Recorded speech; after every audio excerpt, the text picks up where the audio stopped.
الحمد لله والصلاة والسلام على سيدنا محمد وعلى آله وأصحابه أجمعين. أما بعد فأعوذ بالله من الشيطان الرجيم. بسم الله الرحمن الرحيم. حتى إذا بلغ مغرب الشمس وجدها تغرب في عين حامية ووجد عندها قوما قلنا يا ذا القرنين إما أن تعذب وإما أن تتخذ فيهم حسنا قال أما من ظلم فسوف نعذبه ثم يرد إلى ربه فيعذبه عذابا نكرا وأما من آمن وعمل صالحا فله جزاء الحسنى وسنقول له من أمرنا يسرا ثم أتبع سببا حتى إذا بلغ مطلع الشمس وجدها تطلع على قوم لهم نجعل لهم من دونها سترا كذلك وقد أحطنا بما لديه خبرا ثم أتبع سببا. حضرت ذوالقرنین کا سفر اور دوران سفر ان کی خدمات اور ان کی خدمات سے نصائح اور عبرت اور رہنمائی کہ آپ کا سفر شروع ہوا اور آپ کے سفر کی خدمات کا آغاز ہوا. کیا کیا خدمات سر انجام دی سفر میں. تو آپ پہلے سفر آپ نے مغرب کی طرف کیا، جہاں یوں لگا کہ جیسے سورج کسی پانی میں غروب ہو رہا ہے. وہاں ایک قوم پائی، عام طور پہ بادشاہ، حکمران جب اپنی رعایت کے لیے خیرخواہ ہوتے ہیں اور اپنی قوم کے ساتھ مخلص ہوتے ہیں تو وہ بھی کوتاہ نظر ہوتے ہیں، چھوٹی سوچ کے لوگ ہوتے ہیں جو اپنے قوم کے ساتھ مخلص ہوتے ہیں، خیرخواہ ہوتے ہیں، لیکن دین سے اور قرآن اور آسمانی وحی کے نور سے محروم ہوتے ہیں. ان کے عقل میں ایمانی نور نہیں ہوتا، لیکن قوم کے ساتھ مخلص ہوتے ہیں، خیرخواہ ہوتے ہیں. تو ان کی نظر اس حد تک جاتی ہے کہ ان کی جسمانی راحت و آرام کے لیے کیا اچھے نقشے تیار کیے جا سکتے. یہ مخلص حکمران کی بات کرنا کہ انہیں امن مل جائے، انہیں ایک پرامن ماحول مل جائے، ان کی معاشی ضروریات پوری ہو جائیں، ان کا معیار زندگی اچھا ہو جائے، کہ ان کے ٹیکس لیے جائیں اور یہ ٹیکس انہی پہ خرچ کیے جائیں اور اپنی زندگی ٹھاٹ باٹ سے گزاری جائے. یہ مخلص خیرخواہ قوم کے ان کی نظر یہاں تک ہوتی ہے. لیکن جو بادشاہ اور حاکم اللہ کا فرما بردار ہوتا ہے اور اسے اللہ نے ایمان کی دولت دی ہوتی ہے اور اس کی عقل میں ایمان کا نور ہوتا ہے، وہ اپنی قوم کے جسمانی ضروریات کا بھی خیال رکھتا ہے، لیکن اس سے پہلے اس کی روحانی اور اس کی ایمانی اور اس کی دینی تربیت اس کے نزدیک سب سے زیادہ اہم ہوتی ہے. یعنی خدا ترس اور ایمان سے روشنی پانے والا حکمران انسان کے دونوں پہلوؤں کا خیال رکھتا ہے، ظاہر کا بھی باطن کا بھی. باطن کی ضروریات کا بھی خیال رکھتا ہے، ظاہر کے بھی ضروریات کا خیال رکھتا ہے.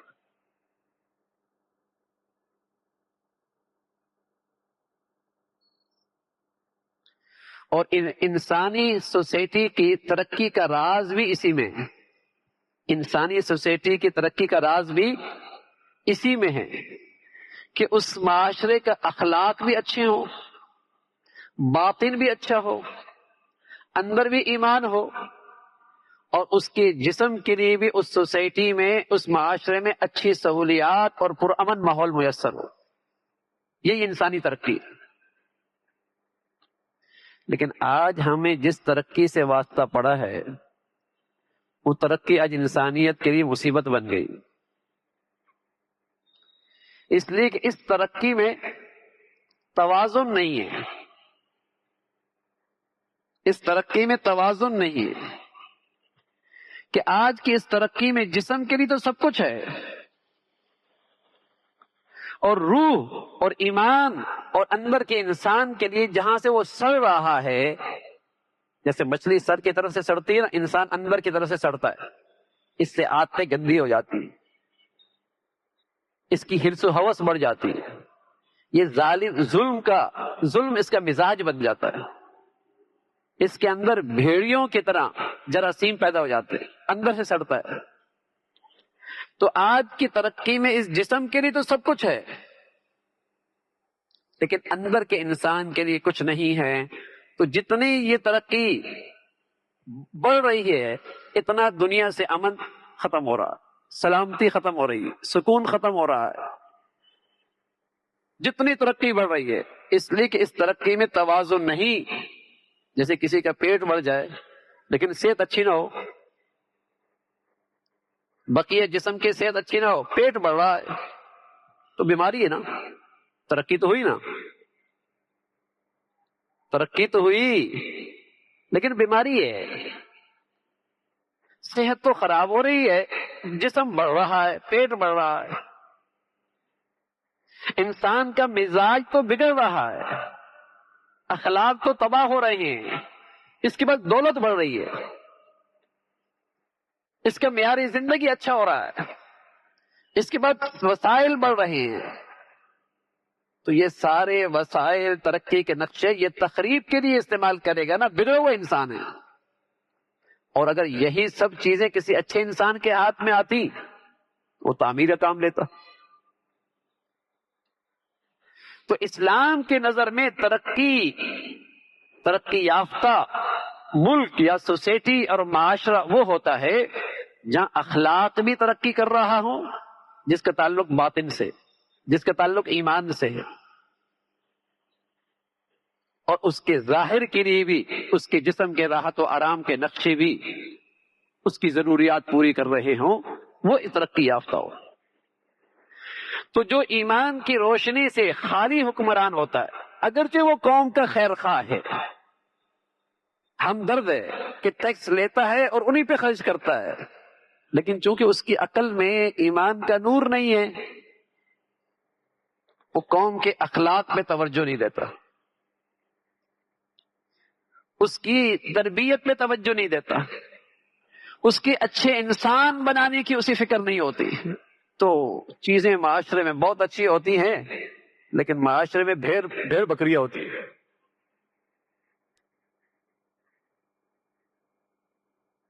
وہ ترقی یافتہ شہر نہیں کہلاتا، وہ ترقی یافتہ ملک نہیں کہتا. تو جب ایسے حکمرانی ہوتی ہے کہ جہاں اوپر سے لے کر نیچے تک ذہنیت صرف اس جسم کو سنوارنا ہے، جب ایسا معاشرہ وجود میں آتا ہے جہاں سب کی ذہنیت یہ ہے کہ جسم کی راحت و آرام کے نقشے اچھے بن جائیں، تو ہم اسی کو سپورٹ کر رہے ہوتے نا. ہم اپنی حمایت بھی انہی کے ساتھ کھڑے ہوتے، یہ بنا دے گا، یہ بنا دے گا، یہ بنا دے گا، یوں کر دے گا، یوں کر دے گا. جتنی پالیسیاں جو ہمارے لیے کشش کا باعث ہیں، اس کا تعلق کس سے؟ ہمارے ایمان سے ہوتا ہے. اس کا تعلق ہماری مادی چیزوں سے ہوتا ہے، ہماری جسمانی چیز سے ہوتا ہے. تو جب عمومی معاشرے کی فضا یہ بنتی ہے، تو معاشرے میں وہ ادارے اور معاشرے میں وہ افراد جو روحانیت کی محنت کر رہے ہیں، ایمان کی محنت کر رہے ہوں اور انسانیت کے اخلاق کی محنت کر رہی ہوں، انہیں اس معاشرے میں کوئی زیادہ اہمیت نہیں ملتی.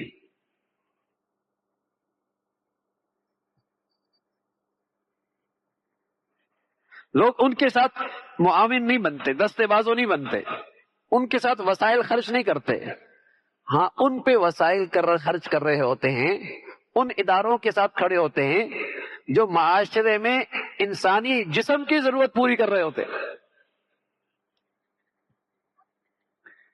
انسان کی جسمانی ضروریات پوری کر رہے ہوتے ہیں، لوگ ان کو سپورٹ زیادہ کرتے ہیں، انہیں اس معاشرے میں زیادہ عزت ملتی ہے۔ اس نے بڑی انسانیت کی خدمت کی ہے بھائی۔ اچھا بھائی کیا کیا ہے؟ لاکھوں لوگوں کو روٹی کھلاتا ہے، لاکھوں کروڑوں انسانوں کا علاج کرتا ہے، سبحان اللہ۔ آپ نے انسان کا علاج بھی کرا دیا، روٹی بھی کھلا دی، اور جس گڑھے کی طرف جا رہا ہے اسے پکڑ کر اس گڑھے کے راستے سے نہیں ہٹایا، تو آپ کی روٹی بھی ضائع ہو گئی، آپ کا علاج بھی ضائع ہو گیا، آپ کا کپڑا بھی ضائع ہو گیا۔ بہتر تھا انگلی پکڑ کے اسے سیدھے راستے پہ چلا دیتے، ایک روٹی دیتے، ایک کپڑا دیتے، منزل تک تو پہنچ جاتا۔ پیغمبر یہ کیا کرتے تھے، رسول یہ کیا کرتے تھے، اللہ کے سپاہی اور دائی یہ کیا کرتے تھے۔ وہ انہیں منزل کا راستہ دکھا دیتے تھے، چاہے انہیں روٹی کا آدھا ٹکڑا دیکھ کیوں نہ دے دے۔ لیکن جب ذہن مادیت کا بنتا ہے، حکمران کی سوچ، رعایا کی سوچ، پھر اس معاشرے اور سوسائٹی میں انہیں زیادہ اہمیت نہیں ملتی۔ جو انسانوں کی اخلاق کی بات کرتے ہیں، ایمان کی بات کرتے ہیں، ان اداروں کو اہمیت نہیں ملتی۔ ہمارے یہاں دینی ادارے ہوتے ہیں، لوگ بیچارے بڑے خیر خواہی میں آ کے کہتے ہیں ان کو کچھ ایسا پڑھا دینا تاکہ ان کی اچھی جاب بھی لگ جائے، تاکہ یہ اداروں میں بھی چلے جائیں۔ سبحان اللہ، بڑی خیر خواہی میں بیچارے کہہ رہے ہوتے یہ اداروں میں چلے جائیں، کوئی اچھی جاب مل جائے، ان کے آمدنی کے ذرائع ہو جائیں، بڑے خیر خواہی میں۔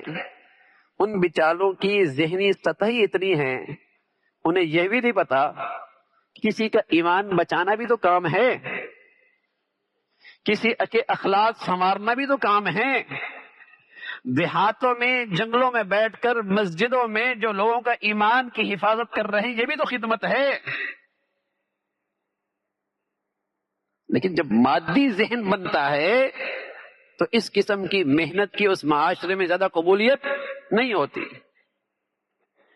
اس قسم کی محنت سوسائٹی کے اندر زیادہ لوگوں کی نظروں میں نہیں آتی، کیونکہ مادی ذہنیت ہے۔ کوئی ایسی تعلیم ہو جس سے مادی کا نفع ہو، مادیت کا نفع ہو۔ تو سلیمان علیہ السلام جو اللہ کے بعد زمین پہ اللہ کے نیک بادشاہ تھے، اور ایسی ذوالقرنین جیسے اللہ کے نیک بادشاہ اس زمین پہ تھے، اس میں اور دجال میں یہی فرق ہے۔ اس کے پاس بھی دنیا کے بڑے وسائل ہوں گے، دجال کے پاس وسائل انتہا درجے کے۔ میں نے عرض کیا تھا کہ وہ معدنیات زمین سے نکالے گا اور اس کو اس کے لیے کوئی آلات کی ضرورت نہیں ہوگی، صرف اشارہ کرے گا اور معدنیات زمین سے نکل جائیں گے۔ آپ کہیں گے یہ کیسے ہوگا؟ تو اس کو آج شاید 25 سال پہلے آپ یہ بھی نہیں سوچ سکتے ہوں گے کہ آدمی چلے گا اور لائٹ چل جائے گی، کمرے میں داخل ہوگا اور لائٹ چل جائے گی، نہ بٹن پہ ہاتھ رکھنا پڑے گا، نہ انگلی رکھنی پڑے گی، بس پہنچے گا اور لائٹ چل جائے گی۔ ایسا ہی ہوتا ہے۔ آپ 25 سال پہلے کسی سے کہیں کہ میاں ہاتھ ہلائے بغیر نلکے سے پانی آ جائے گا، آج اب ہاتھ نیچے رکھیں پانی آنا شروع ہو جاتا ہے۔ تو اس وقت مادی وسائل اس کے پاس اتنے ہوں گے، اتنی ترقی یافتہ ہوں گے، اس کے بعد اتنی ترقی ہو چکی ہوگی کہ وہ معدنیات کو یوں نکالے گا۔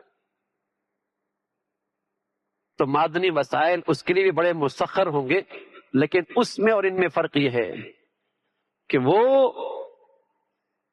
اس مادی وسائل سے بے دینی کو فروغ دے گا، کفر کو فروغ دے گا، اللہ سے بغاوت کو فروغ دے گا۔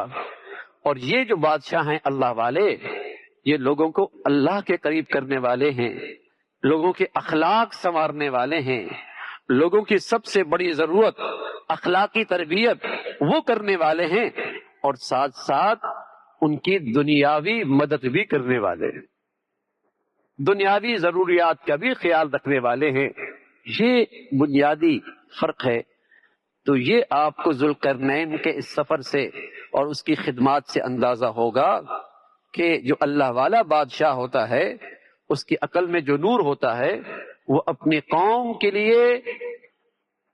قوم کے لیے جسمانی ضروریات کا بھی اور امن و امان کا بھی خیال رکھتا ہے، لیکن اس سے زیادہ ان کی باطنی تربیت، اخلاقی تربیت اور ان کی ایمان کی فکر کرتا ہے، اور یہی انسانی حقیقت میں ترقی ہے، اور اسی کا نام انسانی معاشرت، اسی میں انسانیت کی فلاح ہے۔ اللہ تعالی عمل کی توفیق نصیب فرما دے۔ اللہم لک الحمد کلو ولک الشکر کلو، اللہم اعنا علی ذکرک و شکرک و حسن عبادتک، اللہم اعنا علی ذکرک و شکرک و حسن عبادتک، نستغفر اللہ ونتوب الیک، نستغفر اللہ ونتوب الیک، سبحان ربک رب العزت عما یصفون وسلام علی المرسلین والحمد